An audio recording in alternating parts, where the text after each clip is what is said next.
time for chapter 2 and book 3 of the Titanic series. When we left off in chapter 1, the ship's taking on water. The stewards are trying to help the first class passengers out of their rooms and onto the deck and to get their life belts on, which is another word for life jacket. And they're kind of confused as to why they would need to do that because everybody always thought that the Titanic was unsinkable. RMS Titanic, Monday, April 15th, 1912, 12:20 a.m. No, Mrs. Willingham was adamant. I will not leave without my Muffin. Muffin turned out to be a nervous, nasty Pomeranian dog who could not be pried loose from the fabric of Alfie's trousers. It is the captain's orders, Alfie insisted, trying to shake the dog from his leg. All passengers to the boat deck. She was unmoved. Muffin is a passenger. Alfie gave in. Very well, madam, but keep her in the pocket of your cloak. We have no life belts for pets.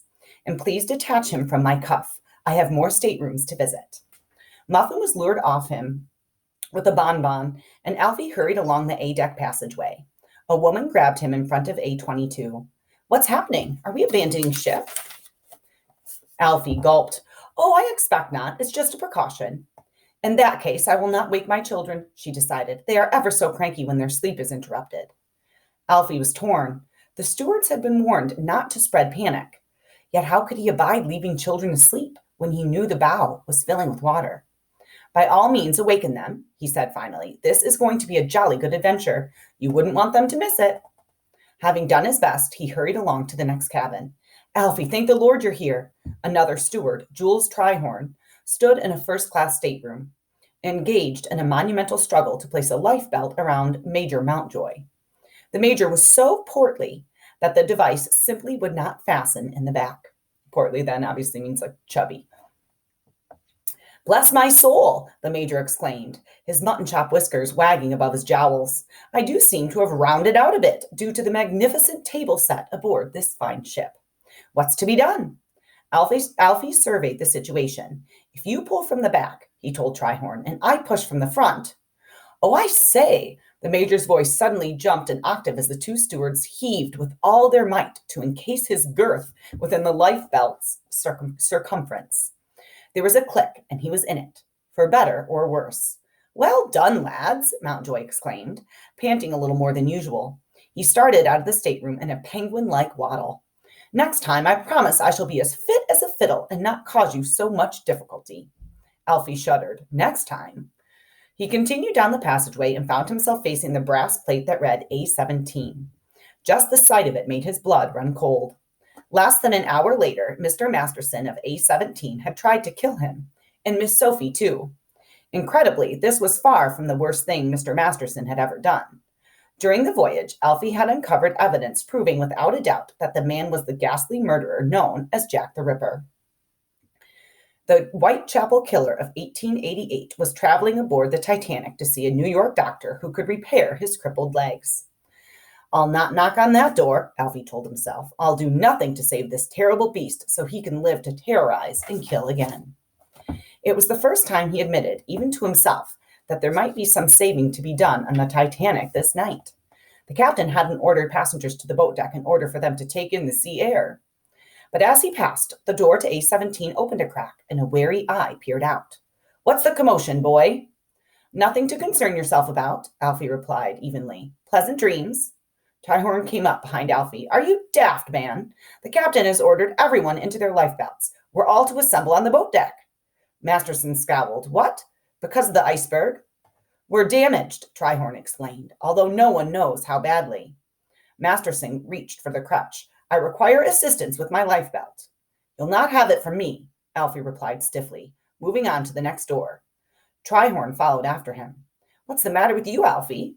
I admit he's an unpleasant person, but you can't abandon a poor cripple in an emergency. This was no time to go into detail about the scrapbook that proved this monster's identity. Save your sympathy for someone who deserves it, Alfie snapped, and then knocked on the door of stateroom A-16. The first thing Patty Burns saw as he reached the boat deck was a lifeboat swinging out on its davit into position for loading. It's really happening, thought the young Irish stowaway. I was right. I was. The unsinkable Titanic was sinking, just like his poor friend Daniel had said it could back in Belfast a lifetime ago. And now some of the richest toffs in the world were huddled here as the sailors worked the boats into position. Patty's practiced eyes scanned the crowd. What a feast for a pickpocket like himself! Every millionaire on 2 continents crammed together in one place, nervous and distracted. A fellow could retire on the pickings laid out before him now, if only the boat wasn't sinking, which it was. And they all, from John Jacob Astor with 150 million American dollars to Patty without a penny to bless himself, would soon have problems more pressing than a lifted brooch or purse. Patty, over here. Patty pushed through the milling throng. That means like a bunch of people just kind of milling or wandering about, to join Sophie and her mother, Amelia Bronson, the famous suffragist. Thank goodness you made it out, Sophie cried. I thought we'd never see you again. How is it on E deck? There is no E deck, Patty replied grimly. At least not in the bow. The water's up to the ceiling. Mrs. Bronson watched boat 6 come even with the rail. You stay with us, Patty. I'll make sure you're not denied your rightful place on the lifeboat just because you're a stowaway. Patty looked around uneasy. I've hidden in one of those boats, and I've counted them too. Unless they've got a magician pulling them out of a silk hat, they won't have enough space for everybody. Surely not, exclaimed Sophie, shocked. The White Star Line would never play dice with the lives of its passengers. Look around you. Do these seem like the kinds of people who would be denied a seat on a lifeboat? Patty did look around. She was absolutely right. The names were famous the world over. Astor, Guggenheim, Roths, Strauss, business tycoons, entitled nobility. These people expected top treatment. All at once, it dawned on Patty. The swells of first class were not the only passengers aboard the Titanic. There were more than 700 third-class passengers. Irish, Scandinavians, Italians, and immigrants from dozens of other places, hoping for a better future in America. These were good, hardworking people, the salt of the earth. They had every bit as much right to life as Colonel John Jacob Astor. But not one of them was on the top deck, awaiting a place on the Titanic's lifeboats.